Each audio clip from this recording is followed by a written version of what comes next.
Hey there, my friend. I've got an interesting problem to discuss with you today. See, my friend is a teacher and he's been having trouble engaging his 8th grade students in his innovation class.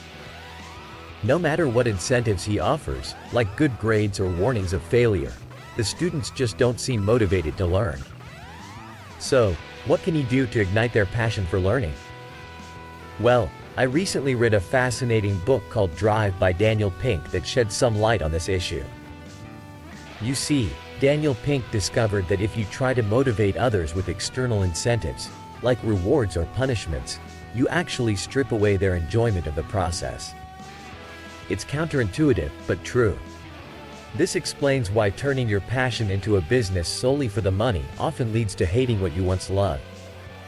So, how can my friend tap into his students' intrinsic drive for learning? First, he can spark a sense of autonomy in his students. Just like the software company Atlassian did with their programmers. They gave their programmers one day of complete freedom to work on whatever problem they wanted, and it resulted in a burst of creativity and innovation. My friend could set aside one class a week for his students to work on their own innovation projects using the lessons taught in class. This small amount of freedom within a structured framework can ignite a surprising amount of drive and creativity.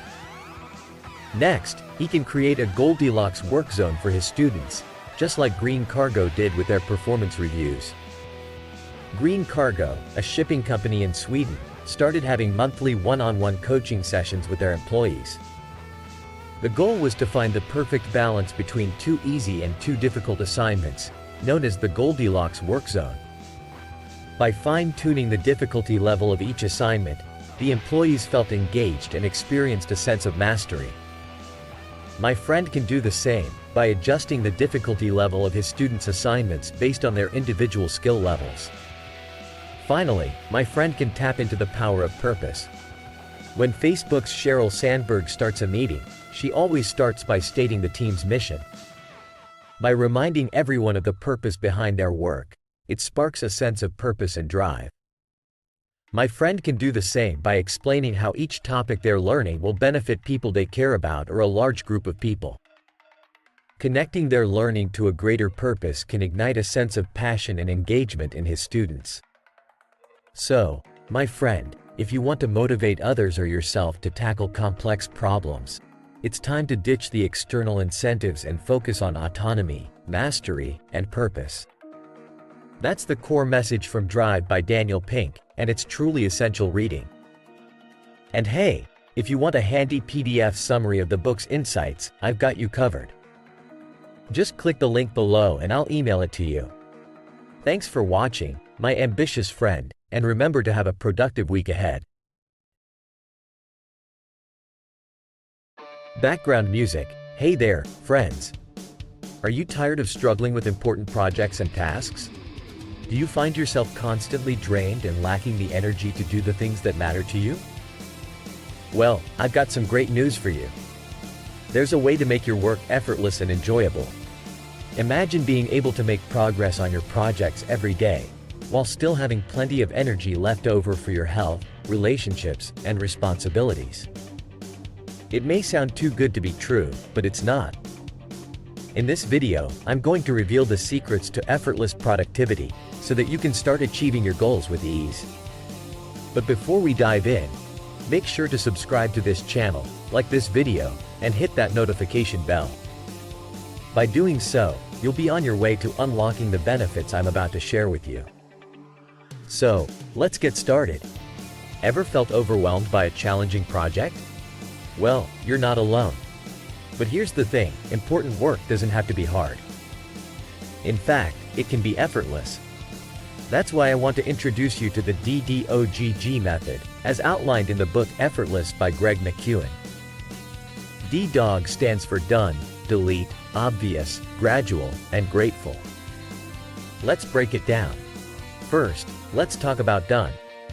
When you have a project or task in front of you, ask yourself, what does done look like? Visualize the moment of completion and hold that image in your mind. By defining a specific finish line, your mind can relax, knowing there's a clear quitting point. Next, let's move on to delete. Just like decluttering your space, you can declutter your projects. Ask yourself, what steps can I delete? Often, there are non-essential actions that can be removed without compromising the final result. Just like simplifying a complex recipe, you can streamline your process and still achieve great results. Now, onto obvious. Identify the obvious first action. What's the easiest step you can take right now? By taking that first simple action, you'll gain momentum and overcome the overwhelm. Just like needing a tape measure to order bookshelves, sometimes the obvious step is right in front of us. Don't overthink it, just take action. Moving on to gradual. Instead of pushing yourself to exhaustion, embrace a gradual pace that you can sustain. Imagine two boats racing to the South Pole. One captain pushed his crew to the limit, while the other maintained a steady 15 miles a day, regardless of the weather. In the end, the gradual approach led to success, while the other team faced exhaustion and tragedy. So, find your own sustainable pace and stick to it. Lastly, we come to grateful. Put yourself in a state of gratitude. Instead of complaining about the difficulties and challenges, focus on what you're grateful for. Celebrate the progress you've made and appreciate the support you've received along the way. By maintaining a state of gratitude, every project becomes lighter and more manageable. So, there you have it, the DDOGG method to make your projects effortless. By asking yourself, what does done look like? What steps can I delete? What is the obvious first action? What gradual pace can I sustain? And what can I be grateful for? You'll enter an effortless state, take effortless action, and get effortless results. If you want a one-page PDF summary of the insights from Effortless by Greg McKeown, click the link below and I'll email it to you. And if you enjoy this video, please share it with others and let's spread the word about effortless productivity. Thanks for joining me today, and remember, make your projects effortless and have yourself a productive week. End music. If you found the value in this video proportional to the benefits you received, feel free to give a tip. The link can be found in the description below. Hook viewers immediately with an intriguing story. This is not a book about me, but I have to address the question of who am I to write it. My story may not be important, but it provides context for the lessons I've learned. From aspirations to success, failure, and back again, I've experienced it all.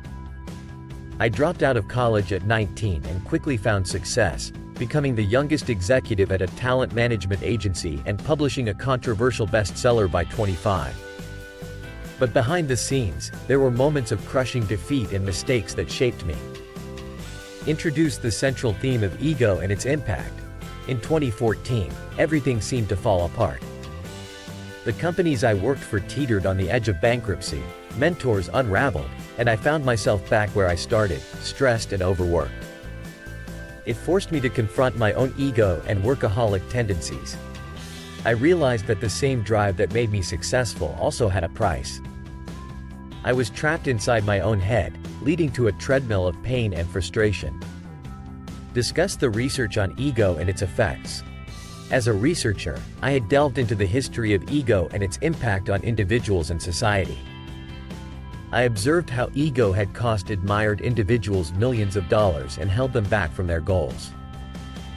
This led me to tattoo the phrases "ego is the enemy" and "the obstacle is the way" on my forearms as constant reminders of the lessons I've learned. Explain the purpose of the book. This book was born out of a desire to have guidance during critical turning points in my own life. It addresses timeless and universal questions of who we want to be and the path we choose to take. Drawing inspiration from philosophy and historical examples, I've sought to provide insights on combating ego and choosing higher goals over recognition. Emphasize the influence of Stoic philosophy. Like my previous works, this book heavily draws from Stoic philosophy and other classical figures. It encourages readers to understand themselves and the world in a new way and then fight to stay true to their better impulses. The goal is not to completely eliminate ego, but to strive for a straighter path. Reiterate the aim of the book. The aim of this book is not to make readers feel special or empowered, but to challenge their ego and inspire them to accomplish world-changing work. By thinking less of themselves and being less invested in their own specialness, they can liberate themselves to achieve their goals. End with a call to action and question. As you finish reading this book, consider the actions you will take in your own life. How will you combat ego and strive for greatness? Subscribe, like, and hit the notification bell to receive more valuable insights.